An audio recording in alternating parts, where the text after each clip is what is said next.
Welcome back. Hello Welcome to to our third episode. Mhm. chapter 3. Yes, the need for personal autonomy. And I feel like this is going to be one of your favorite episodes, Britt, because you are all about autonomy. I am. You're I like the have queen of oppositional autonomy. defiant disorder. Yeah. Like, When I think no of joke. autonomy, I think of you. Yeah. Thanks. No joke. Thanks. We are serious about It's a this. problem. No, it's yeah. No. I definitely am a huge advocate for PDA or pathological demand avoidance and Mhm. people with oppositional defiant disorder. Uh, Understanding what it Mhm. is and understanding how to work with it. And same with like loved Yes. ones and family members and teachers. And And I'm yeah. a big advocate of working with people with PDA. Yeah, I know. Hello, business Because you partner. love me. Yeah. I love you. You love my PDA. Well, you probably don't love my PDA, but we live with it. No, no. And It honestly, takes up like, it has a room in our house. yeah. Sorry, go ahead. No, I feel like once you understand how it works, like you're able to work with people, Yeah. you know? Yeah. Right, right, right. It's not a It's huge really thing. okay. I'd say like the I think it is and I don't know. This is like me saying off the top of my head and like how I've thought about it and how living with it. I think that it is a direct result of how long we've been societally like alienated from ourselves, which we talk about in Mhm. this book. And Mhm. because controlling, like society uses such controlling mechanisms that it did something psychologically to a bunch of people's brains, and now we have PDA and ODD. Yeah. Like, but that is my opinion. That is not based in any sort of fact. But yeah, it's just a thing I've noticed. An observation, if you will. Yeah, well All right. noticing. All right, Well, speaking of observations, let's get into this chapter. You got us with the first summary. You ready? got it. Yup. On your mark, get set, summarize. All right. So, chapter 3, the need for personal autonomy. He starts off the chapter with Henry Murray. And Henry Murray is a fellow researcher, a psychotheorist. And Murray says, okay, well, people need things like physiological things like food and water, right? But people also need psychological things. They have needs of the mind as well as needs of the body and an innate need to feel a sense of personal autonomy, um, a need to feel like your behavior is truly chosen by you rather than some external control. That is a need of the mind. And failure to satisfy the need decreases intrinsic motivation and very likely has other negative psychological consequences. Then there is a researcher from Stanford, and he looks at all of the various things that undermine intrinsic motivation, right? Imposed goals, surveillance, and use of or reliance on evaluations. Those are the three things that he finds that are like massively undermine intrinsic motivation, yet are used all the time to motivate or control. But people tend to find that these methods, imposed goals, surveillance, evaluations, they are antagonistic to their autonomy. So these events drain them of their enthusiasm and interest in whatever the activity is that they're doing. And this is really like distressing because all of these things are used to motivate. Ain't that the Yeah, truth? ain't that the truth? All right. You ready? Yup. All right, All 2 minute. right, Ash is up. let's do this. All right. Zip it So up. I did. Gotta get prepped for this. Okay, so in chapter 3, the need for personal autonomy, DC explores number one, why autonomy ends up getting infringed upon in society and how we use things like deadlines, imposed goals, surveillance, evaluations, in order to hopefully like help make people more motivated, but how it actually hinders it and how quite a few things that we do end up taking on the what's the word for it, like the impression of punishments. And one of the things that we looked at was competition here. Like we think that competition will be so motivating when in studies it actually shows that competition can reduce how well people do at things and how motivated they feel in the process of doing it. Then the other thing that we go into is talking about choice and how it's important to offer people choice over what they do, but we want to make sure that it's an informed choice. So the example that they gave was an accountant giving somebody a choice for how they handle their deductions and their taxes. Like it's important for the accountant to give a breakdown of like what makes the most sense. That way someone gets to decide, but they're deciding within not really constraints, but with a knowledge of what's going to be most advantageous for them. We also then looked at how control is used in an effort to hopefully like help someone, but how it ends up hindering how well someone can do at something and how they feel about the task that they are doing. And then finally, we look at rewards and how in essence, rewarding does not have to be this harmful thing. But what it really comes down to is where the person rewarding is coming from when they're giving the reward. If they're looking to control, it's going to be more harmful versus if they're not, it can be a bit more of a neutral effect. The end. Yeah. I think last episode I kind of mentioned that like it gets really ambiguous. Or maybe not ambiguous. It just really gets to be hard to understand then what is a reward if Yeah. the reward isn't to motivate, because to me, and I think teacher vernacular, when you say reward, it's something that is used to motivate.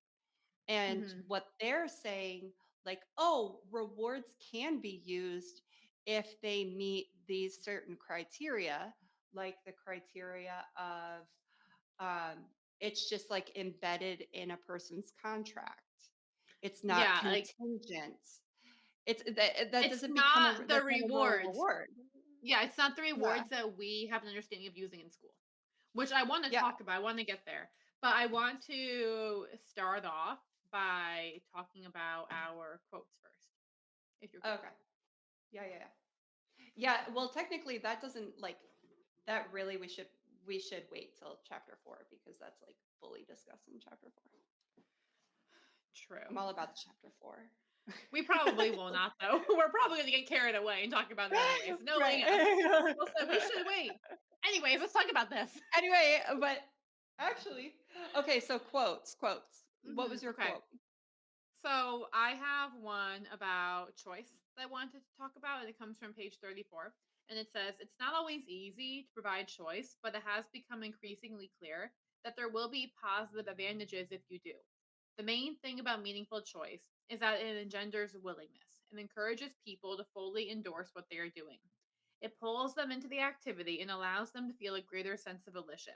It decreases their alienation, which we talked about in chapter 2. Mhm. When you provide people choice, it leaves them feeling as if you are responsive to them as individuals, and providing choice may very well lead to better or more workable solutions than the ones you would have imposed.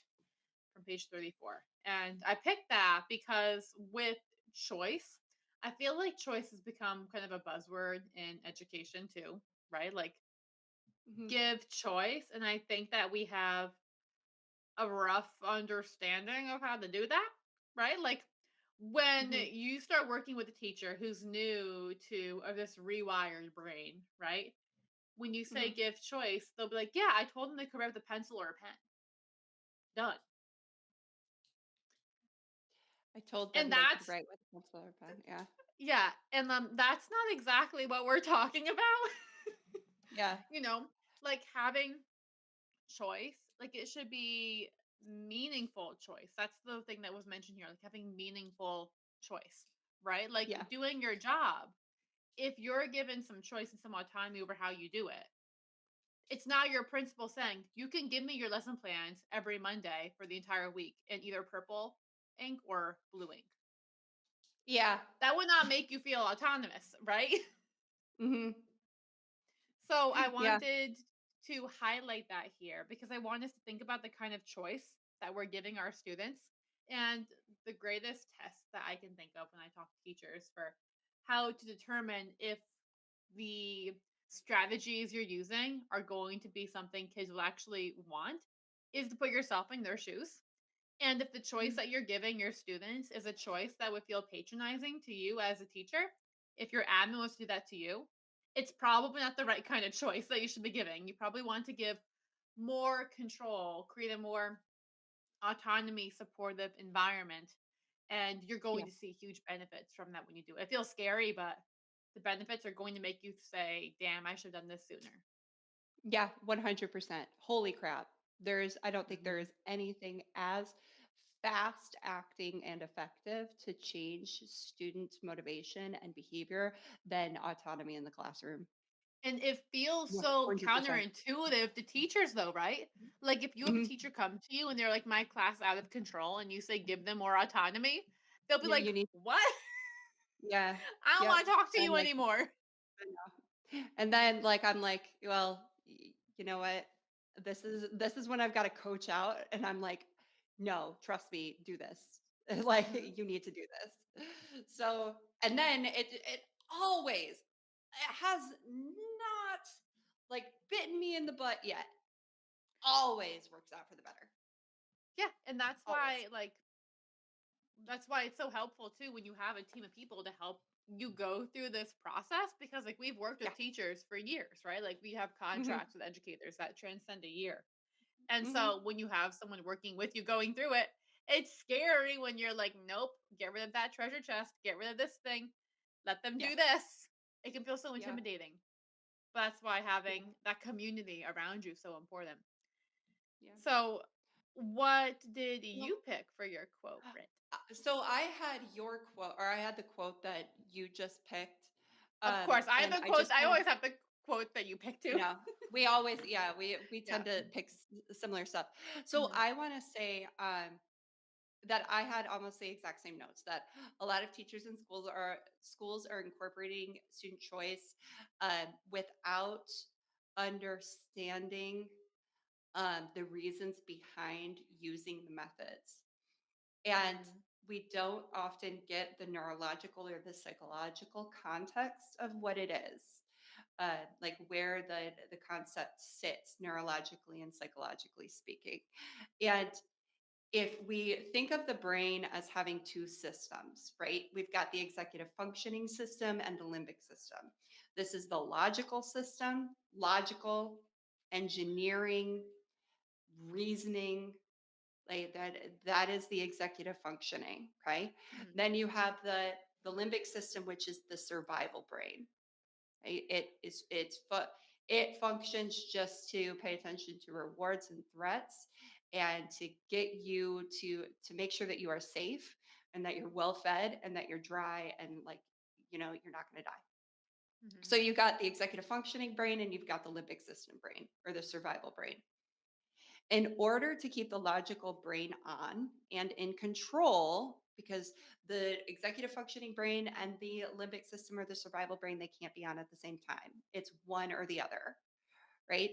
So, in order to keep the logical brain, the executive functioning brain, in order to keep that on and in control, okay, the brain has to feel safe and secure in the environment.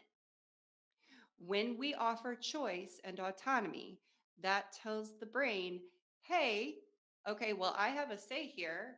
I have choices. Those things only happen when I'm safe. This is a safe environment. I can stay in my logical brain. My survival brain And doesn't need to turn that's on. why it works. Mhm. Yeah. Hire Brittany to come do a district training at a school near you. So I can tell your teachers like there's two brain systems, safe and unsafe. Like, but I'm telling you, like the more I research, it just gets down to black and white. Like the brain sees safe and unsafe. Mhm. It's No, crazy. It's for real. crazy. Yeah, That's how it works. it is. That's the brain 100%. It does. science. So yeah, so like psychological needs, like we can make them like we can make them a little we can make them more complicated than safe and unsafe, of course. But when it comes down to it, psychological needs are about the brain feeling safe and Boom. keeping executive functioning on in the classroom. Yes. So And on that note, I want to ask, what kind of places or spaces have you been in that either like stripped you of your autonomy or supported your autonomy? And maybe it's the same place, but things have changed over time there. Tell us a story, Britt. so I would say that the place that stripped me of my autonomy the most was when I was a kid and we lived with one of my stepdads. There was a collection of them. So we lived with one of my stepdads, and this stepdad was pretty emotionally and verbally abusive, and so he really stripped me of my autonomy, and I that's why I have ODD today, Hmm. which is that oppositional defiant disorder. And that was me just oh man, I went to juvie during that time. I was just rebelling to the point. I was 7. Like, I was like from the time I was You're a 5 to the time baby. yeah, like or no, I was from the time I was 7 to the time I was 12. We lived with him and he was terrible. Um, so yeah, that was like the time where I got in a lot of trouble. The more controlling he was, the more I rebelled. Hmm. So then the most autonomy I've ever had is, ooh, I would say probably with Teach It to a Riot.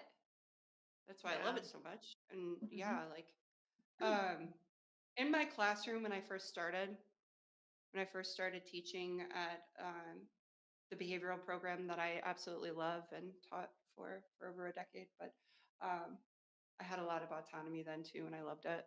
Like it Yeah. was just so creative. To me, that's what it means. Like autonomy means I can be my authentic self, Hmm. and authenticity has always been really important to me, and it leads to like creative ingenuity and problem Yeah. solving. When I what love about you? that. Well, I've had many administrators. My first Mm, 4 years teaching, I had 6 different principals.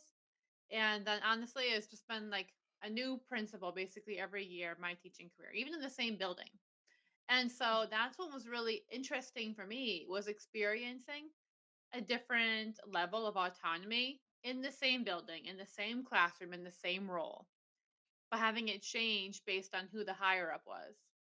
And there was a direct correlation to how I felt coming into work every day and how well I did my job based on the amount of autonomy support I had.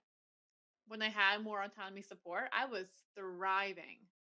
mhm, When I felt controlled and like I couldn't be myself or be authentic, was not thriving as much.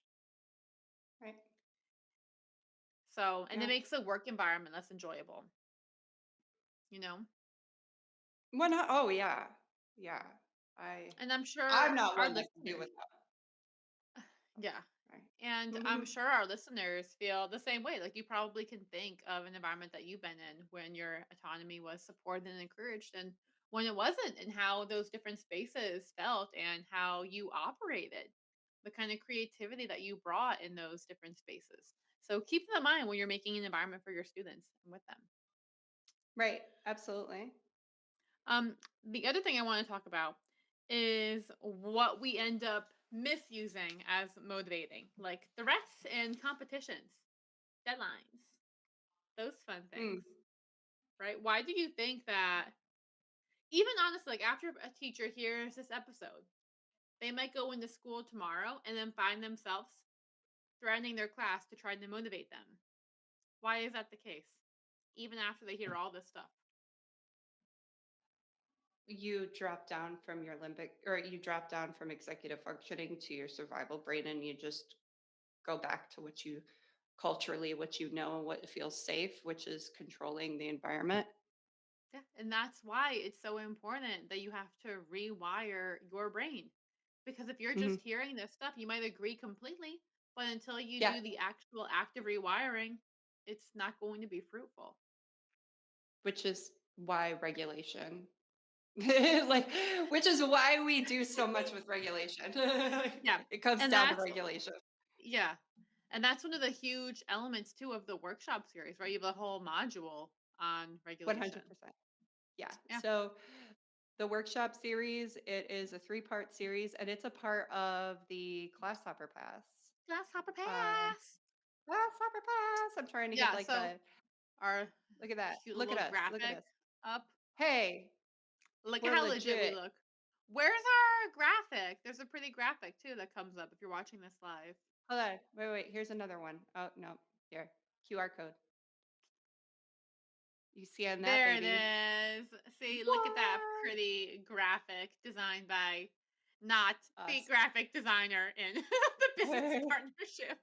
Oh, yeah. You did design that, didn't I you? did Oh. design that one. Once Brittany makes our logo. So Brittany's an artist, right? Yeah. So Kind I of. don't know Yeah. why I take on some of the artsy things sometimes, but once we make our actual rewired logo, just you wait, guys. It's gonna I put my know. colorful boxes to shame on the screen right now. But the Class Hopper Pass is basically a pass to work with us for a whole year and come in and out of any and all programs that we create. We Mhm. have two different tiers to it. One that includes group coaching for 6 months as well, which is like super intensive support, being able to work in a small group and one on one with me. Yeah. And then there's the Class Hopper Standard, which gives you access to all of our programs. So check that Everything. out. Yeah, it gives you Mhm. everything. So it's linked on the screen with the QR code, and it's also going to be in the show notes for this episode. Yep. And you can get Um, to it on Ash's bio in the link tree, right? yes, yes, Okay. you can. So I know we kind of wanted to put a plug in talking about rewards and Mhm. why they're actually not going to be very helpful based on how we use them in school. Should we actually Oh, put yeah, that yeah. plug in and not talk about them on this episode and wait till the next episode and then go off? Um, so I'm all here for chapter 4. I think this is the 4th time I've mentioned it today. Uh, like I honestly think it's like one of my favorite chapters. So we can save it and then Okay. uh, do it. But Yeah. wait, you said a plug to rewards. Oh, is that what we started Yeah, we talking said about? we'll talk about it more in the next chapter because that's when it goes into it in more detail. So Yeah, like if what kind of you're, rewards should be used, yeah. right? So Yeah. yeah, we'll touch upon all of that in the next episode, even though they did kind of touch upon it a bit in this chapter. So then I guess kind of the last thing I want to talk about is what an autonomy supportive classroom could look like for our teachers. Mm. That was my Your jam. eyes. I know Hmm. you look like a kid in a candy store when I said that Yeah. just now. Yeah. So creating autonomy supportive environments, because I'm so sensitive to it, that was my wheelhouse as a teacher. Mhm. Uh, Not just creation of working, but working with the kids to create it. And that's the And key, I think, right there. Working with the mhm, kids to create. yep. So it definitely, like when I started, it was just pardon my French, a total shit show. But I was And cool now with we it. have an E by this episode. Yeah. Do we? Do we I'm have just to do that? kidding. I'm messing with The you. one cuss word. Okay, so Well, now you can just when go I off because we already got the E. right, So mine as well. Uh, no, I'm gonna. I'll save that. Okay, so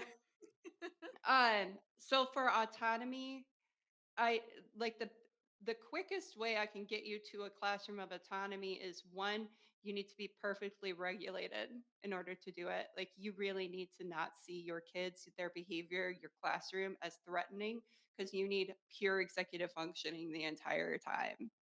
And I did not find my students, their behavior threatening at all. So I was just like this the entire time, whether they were cussing me out, whether they were threatening, whether they were fighting each other. And I was this like is Brittany this. giving us a thumbs up and a chill, even keel face. Yeah. Yeah. So I was able to go full like autonomy with this demeanor of having full executive functioning throughout the entire process, Hmm. and it still was a shit show. And it was great. It was beautiful. It was awesome. I mean, like, I learned so much. The kids learned so much. By the time we got to like a month into it, it was no longer a shit show. It was, we were like smooth, definitely smoother sailing, but you're asking students to take in a mindset of that their voice matters, that what they're going to say is going to be implemented, that they have meaningful choices.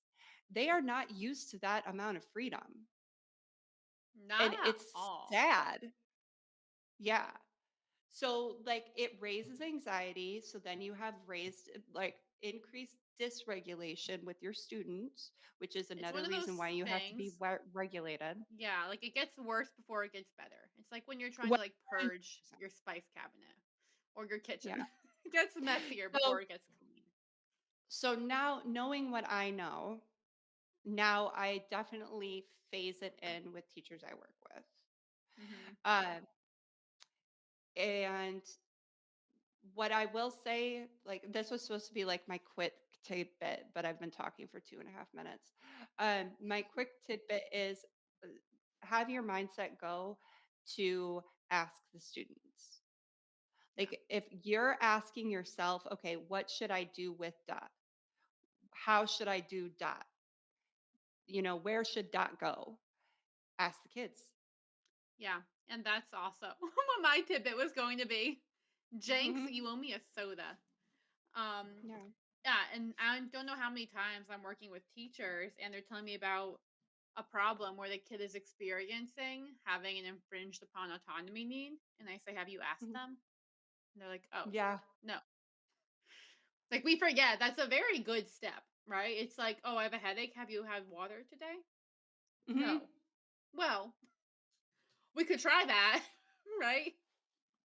And the And fact that it's so surprising, like, when we ask them and then they're like, "Oh, shoot, no."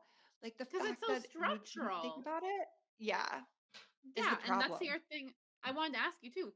Do you think it would be so messy to create an autonomy supportive classroom if it was a norm to do No, that? I think it would, I don't think yeah. so either. Like, you go into, like, a well done Montessori, not like an Americanized Montessori, but an authentic Montessori program. Anything that's authentically Reggio Emilia, like, that's their culture, is student autonomy. And no, it is not a mess, Hmm. because these kids are used to, their brains are Yeah. used to the autonomy. So they don't find them they don't find the options and the, dysregulating. Yeah. It's not And new. that's why, like, when you start your journey of having a rewired classroom, Hmm. especially if you're going against the grain, like recognizing it's going to be harder before it gets easier. And it doesn't mean you're doing it wrong. It Hmm. actually probably means you're doing it right. Yeah. Just buckle up and, like, you're on a ride, you're on a roller You coaster. know, It's fun and it's it's exciting. It's not kind of boring. like what they tell you when you're having a baby and you're in labor, right? And they're like, the more intense the contractions are, the closer you are to having the baby be here, That's true. Yeah. right? So Yeah. look at it as pain and discomfort before a glorious end result. And the Right. more you do it too, the easier it's going to get. Hopefully, like childbirth. I don't know about that. That analogy might not work there. I was a one and done, so no, don't Yeah. hit me with that question. Let us know in the comments. Yeah. Please, Oh for no. Ash's sake. Yeah, for Well, my hold sake. on. So I gotta say, okay, because people I'm sure are going to listen to this and they're going to be like, well, then why, why do it? Why, if it's going to be this stressful, I'm already super stressed. Like, why would I add this to it? And the thing is that stripping people of their autonomy, especially at such a young age, the implications are bigger than just the classroom. The societal implications are huge. If we Yeah. want to better our society, better humanity, we need to start implementing autonomy, supportive workplaces, classrooms, community centers. Our society needs more autonomy because we And are very disconnected to ourselves and our authenticity and intrinsic motivation. Okay, go. Sorry. and I also want to say too that it's stressful, but it's a different kind of stress. Hmm. I've said this before, I think, on our podcast, but the hard days I had running a conscious, rewired classroom were significantly easier than the easy days I had running a dictatorship. Like, Hmm. even if you have a kid go off and have like some wild behaviors, you don't leave feeling drained. You leave feeling like you made a step in the right direction, Yeah, and it feels like you're working towards something meaningful, not like you're this cog in the machine. And that that's it. changes everything. Hmm. So that's why, like, I say, like, my Sunday scaries disappeared when I started teaching in this way, and they did. And with clients too, like, they're like, my Sunday scaries have stopped because it changes how you feel about everything.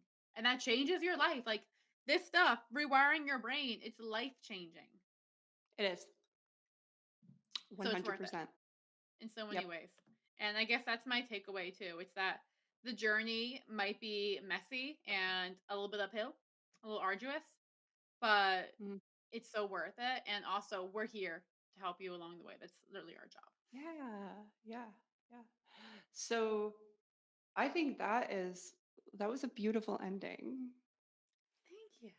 Ooh, yeah, that was my like Tibetan bowl sound. I Okay. don't know All why I right. just did I can vibe with that. that. I don't know, like, is everybody calmer? I don't know. I feel All right, calmer. I I think they feel must feel calmer. calmer from your mock Go for it. Tibetan bowl.